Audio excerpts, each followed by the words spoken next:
Good afternoon, everyone. Thank you all for coming.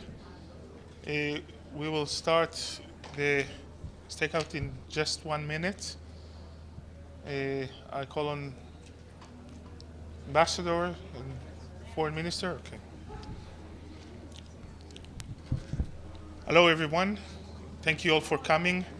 We will have some statements by the Foreign Minister of the State of Israel, His Excellency Eli Cohen, the Israeli ambassador to the UN, Ambassador Gilad Erdan, representatives of two of the families of the hostages, the Israeli hostages in the Gaza Strip. And we have here a representative of other families of Israeli hostages that are held by the terrorists of Hamas.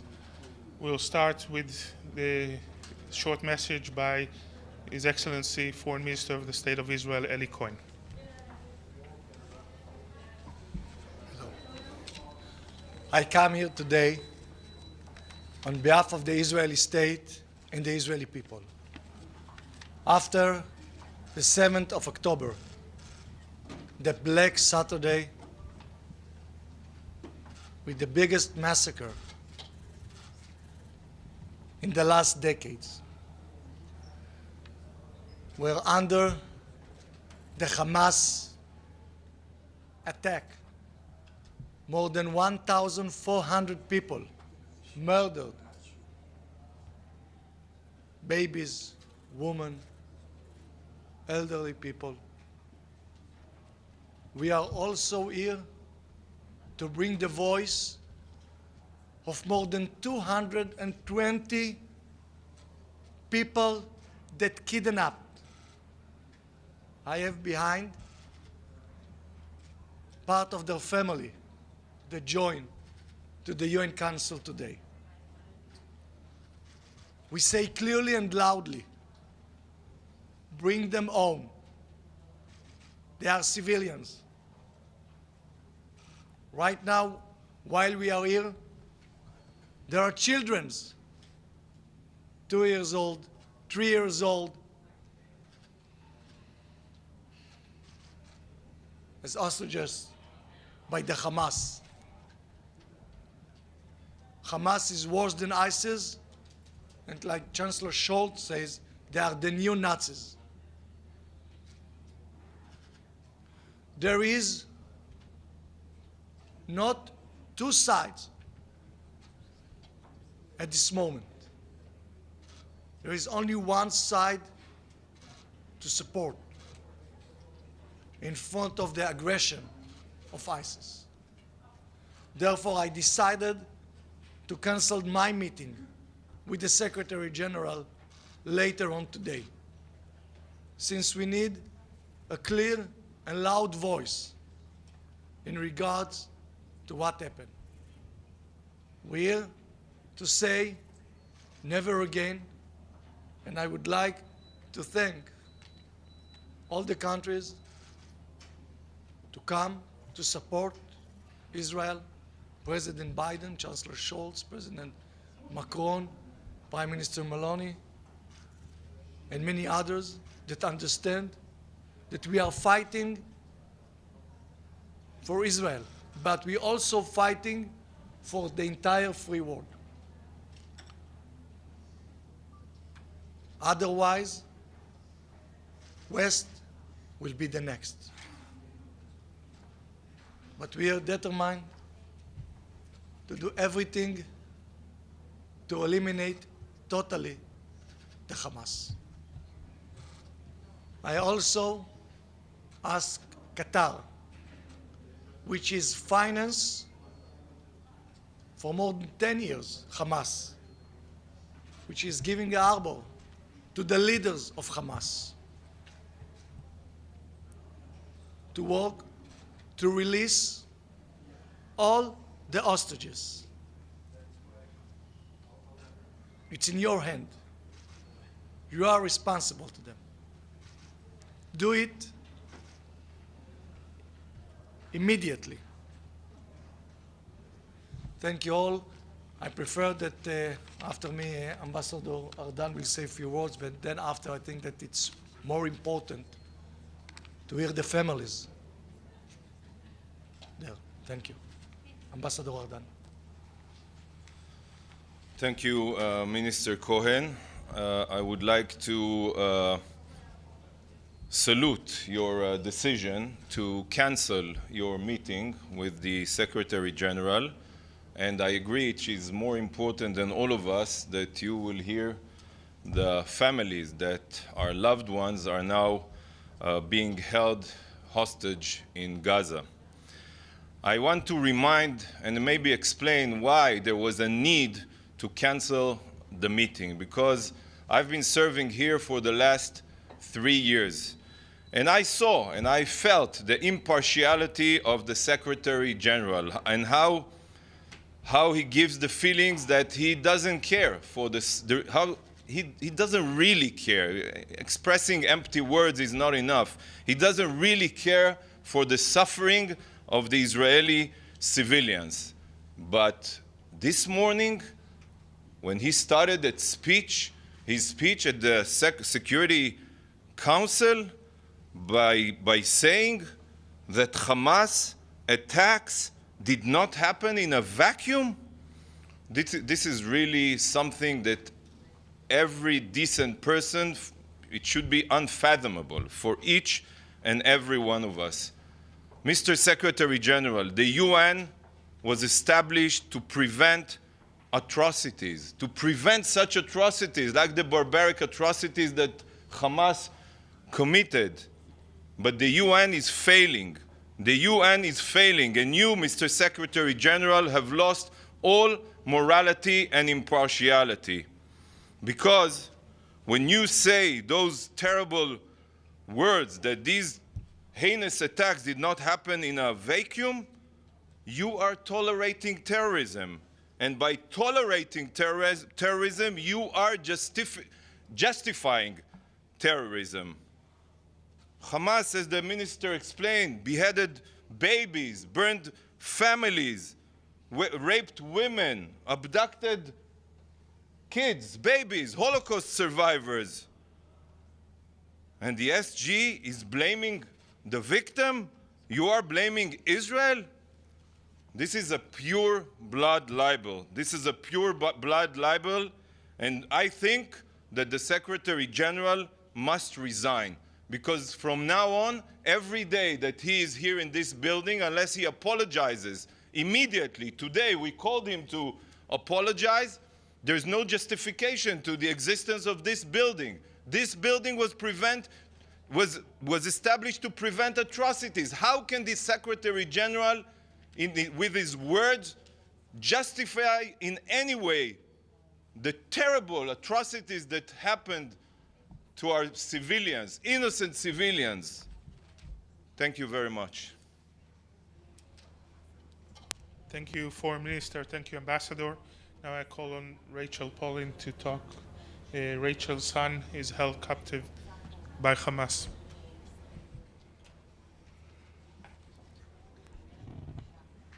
My name is Rachel, and I am the mother of Hirsch Goldberg Polin. He's my eldest child and my only son. The last time I saw Hirsch was on Friday night, October 6th. We are Americans and Israeli, and we live in Jerusalem with Hirsch and our 2 daughters. We had gone as a family to synagogue and then to dinner at our friend's house. And at 11 p.m., Hirsch took his backpack he had brought with him, kissed me and kissed John, and headed out to meet one of his childhood friends whose name was Honor. And they were going to go to an all-night nature music festival in the south of Israel, ironically called the Festival of Unity and Love. The next morning, I was having a cup of tea when the bomb sirens started to blare in Jerusalem. John had already left for synagogue. I quickly woke my 2 daughters, and we went into our bomb shelter in our apartment.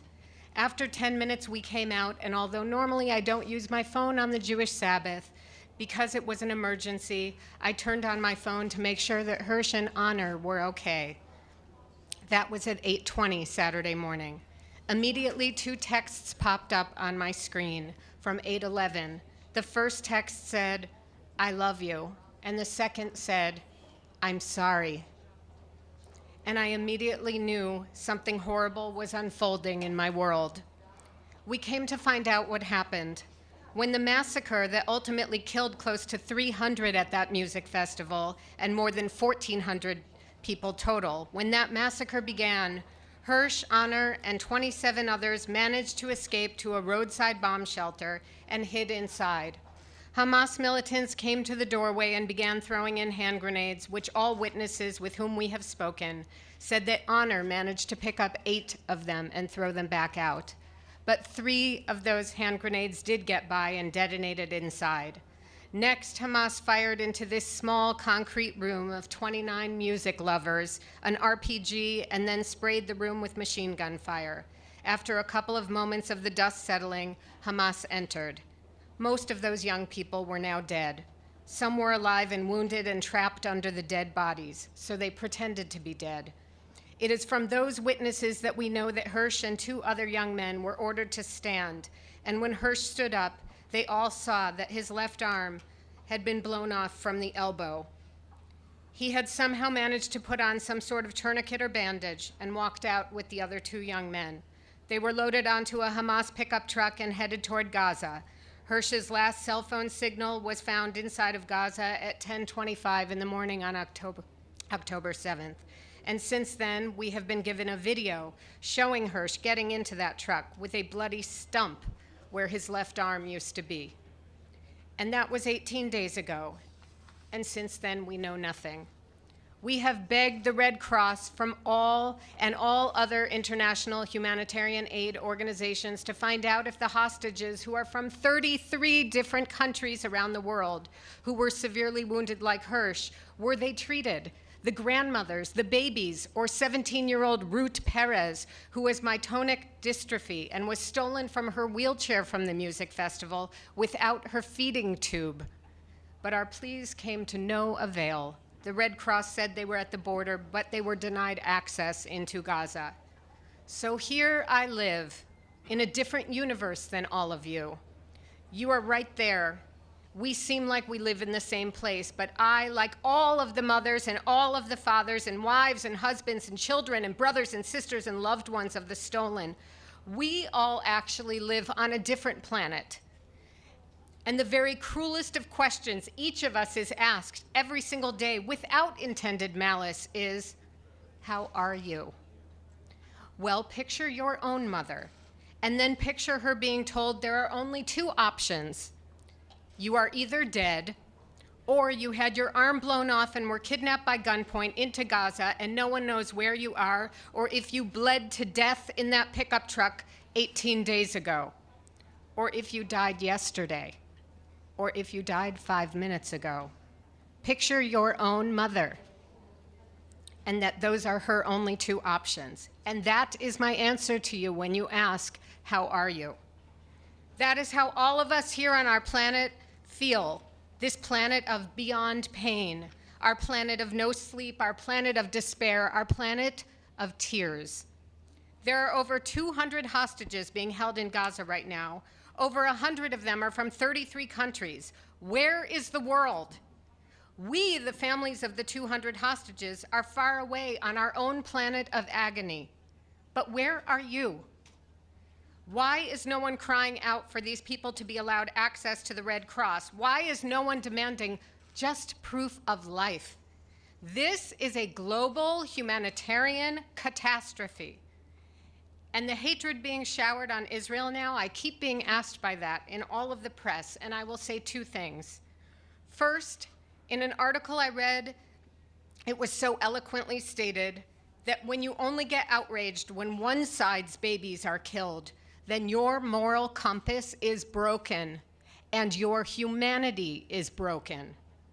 And therefore, in your quiet moments alone, all of us everywhere on planet Earth need to really ask ourselves, do I aspire to be human, or am I swept up in the enticing and delicious world of hatred?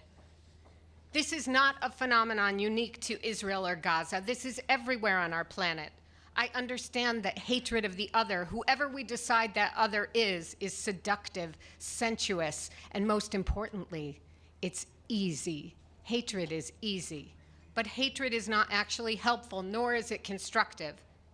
Second, I know that Israel is being cautious, not just because Israel knows there are 200 hostages who were stolen into Gaza on October 7th, but also because Israel knows there are 2 million Palestinian civilians who are trapped in Gaza. And this is why Israel gives warnings to civilians in Gaza to relocate before they strike. But there were no warnings given to the women, the children, the elderly, the music lovers, and the babies on October 7th before the intentional massacres on innocent lives. We all know that war and conflict always ends up hurting the innocent. And that is why war is so brutal. And it is why it's so very devastating. We see that everywhere in our world and everywhere in the history of our world. And a competition of pain, there is never a winner. One thing gave me a whisper of hope from all of the horror on October 7th, because one of the witnesses with whom I spoke told me that when the rocket fire first began and all of those young music-loving hippies went running into the bomb shelter, there was a Bedouin man who was a guard at the kibbutz across the street, and he ran into that same shelter for cover. And as Hamas closed in on the bomb shelter, the man told the young people, "Shh, stay quiet. Let me go talk to them." And he went outside and he said in Arabic, "I'm a Muslim. Everyone inside is my family. We are Muslim. You don't have to search in there." He tried to save them. He could have just said, "I'm a Muslim," and just saved himself. But he tried to do the right thing even though it was terrifying and even though it required unimaginable courage. He was brutally beaten, and the witnesses do not know what his fate was. But I take comfort for a fleeting moment, knowing that there was someone trying to do the right thing when everything in the universe had been turned upside down. We human beings have been blessed with the gifts of intellect, creativity, insight, and perception. Why are we not using it to solve global conflicts all over the world? Because doing this is hard, and it takes fortitude, imagination, grit, risk, and hope. So instead, we opt for hatred, because hatred is so comfortable, so familiar, and so very, very easy. I implore world leaders, both seen and unseen, who have been working tirelessly to get all the hostages free. I beseech you on behalf of all people everywhere to remain steadfast, determined, and tenacious, and may God be with you, because the time is running out to save them. The time is running out to save all of us. Somebody wants to join our planet? Thank you so much, Rachel. Now I invite Moran Aloni, whose 7 members of his families are being held captive in Gaza. Moran.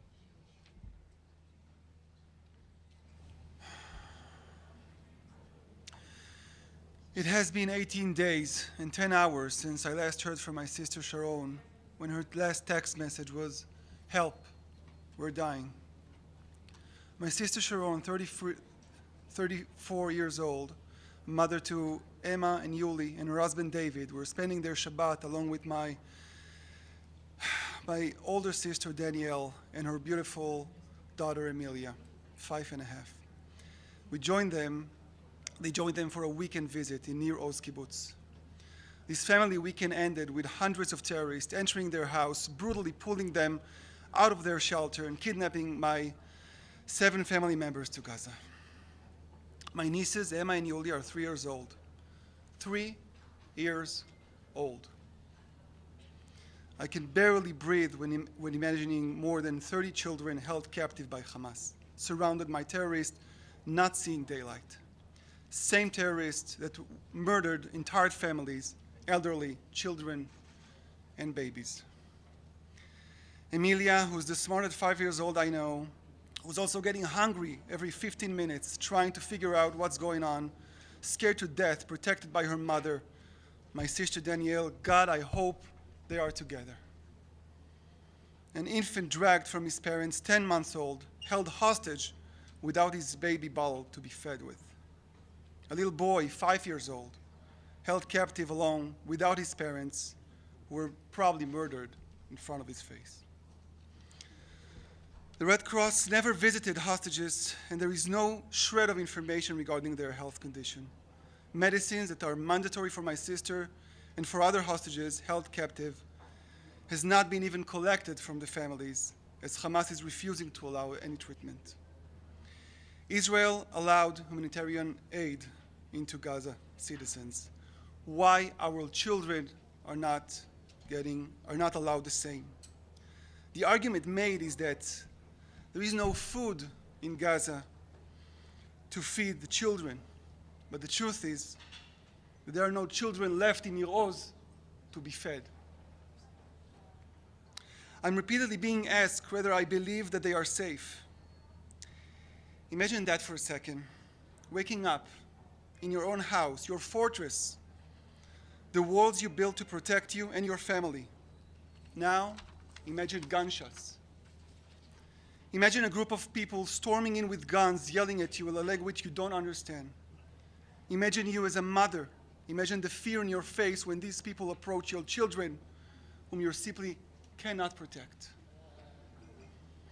Imagine the helplessness. Imagine your kids screaming, confused. Imagine your 10-month-old baby crying, and you can't even get to him. Allow this to sink just for a moment. More than 30 children were taken hostages. Many of them after seeing their parents murdered in front of them. They are all alone there. Do I think they are safe? I believe the people who's holding them belong to the most dangerous organization exist, because Hamas is ISIS. I think they are in great danger. What world allowed this to happen? This is not about Hamas versus Israel.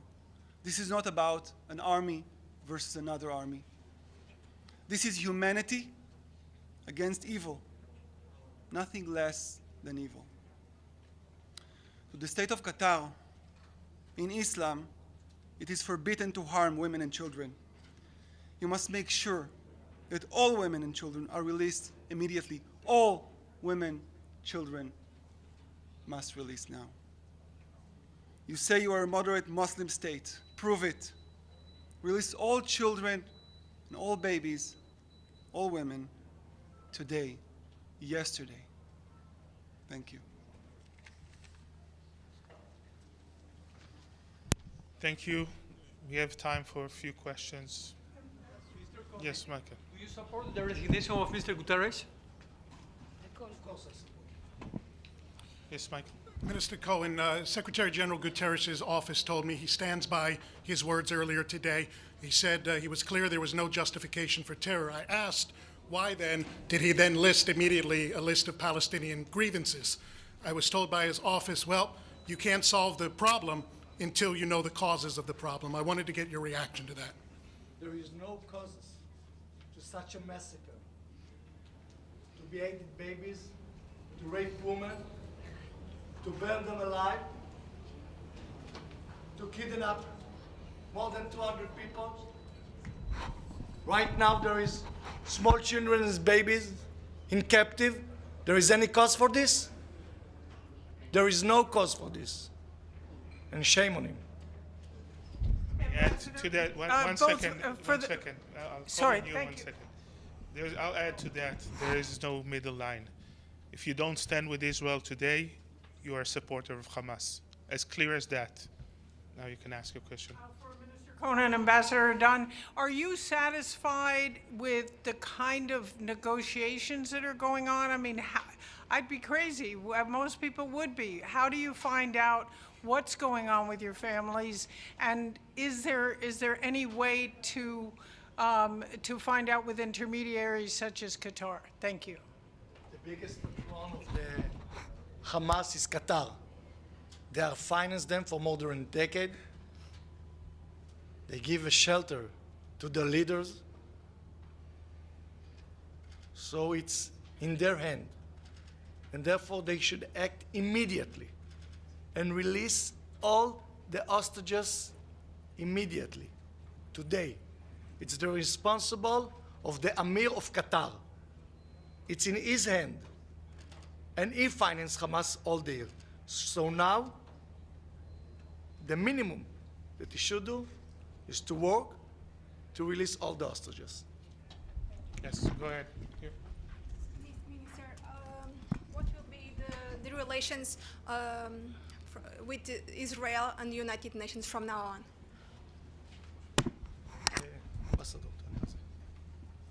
I think, and I'll speak on behalf of the minister, it's too early to call, but definitely we will have to make an assessment regarding our relations with the UN. We have been complaining for a long time. The minister knows all the details, how the UN and the UN's representatives who are stationed in Israel, they distort the reality. They don't report what is really happening. They take things out of context. They never report. For example, they refuse to verify our claims, for example, again, about terror attacks, rock throwing, Molotov cocktails, every number coming out of Gaza that we all know is being controlled by the terrorists of Hamas. They embrace as if these were the words of God. Like every number, every argument that comes from Gaza, the UN takes at face value. So this kind of distortions, this kind of moral bankruptcy is unacceptable. And after what the leader of these organizations just said this morning, supporting terrorism, there's no other way to explain it, obviously our government will have to reassess our relations with the UN and its officials that are stationed in our region. But just to clarify another issue, I think that Secretary General Guterres is not represented the most and the important member here in the UN.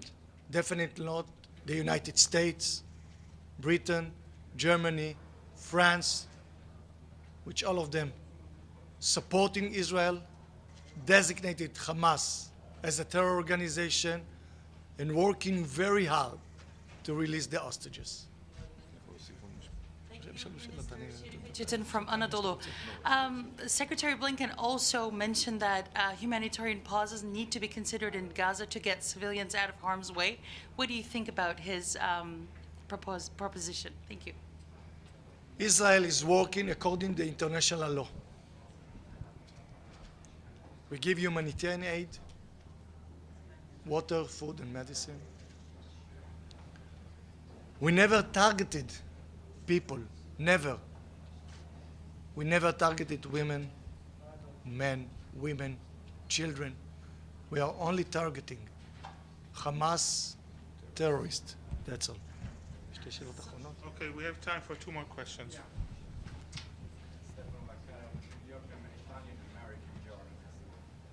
It's about the issue that, with us or against us. We heard this before in the past that didn't work. Can you tell us, can you tell to the opinion of the world, of the public opinion of the world, can you be for the hostage, for the release of the hostage? Can you be for Israel and also don't want Palestinian civilian dead? There are more than 5,000 now. Can you be now today in the world like this? You know that we are protecting our people from rockets.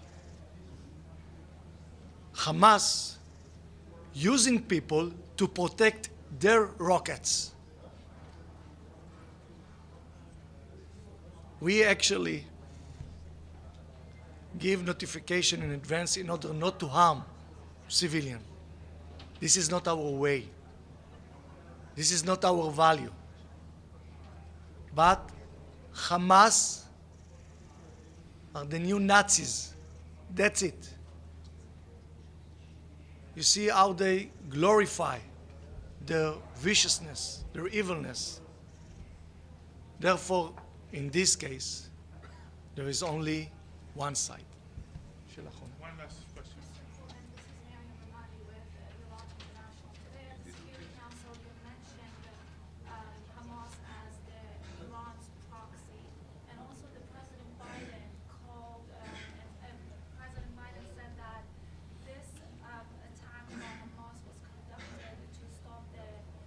negotiation process for normalization of relationship between Arab countries and Israel. How do you assess the situation right now regarding of the normalization and also the role of Islamic Republic of Iran in this war?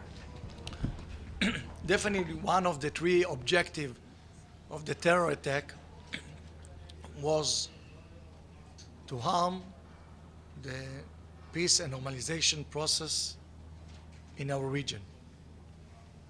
But I think that it's clearly emphasized that Israel and most of the Muslim and Arab countries in our region face the same threat: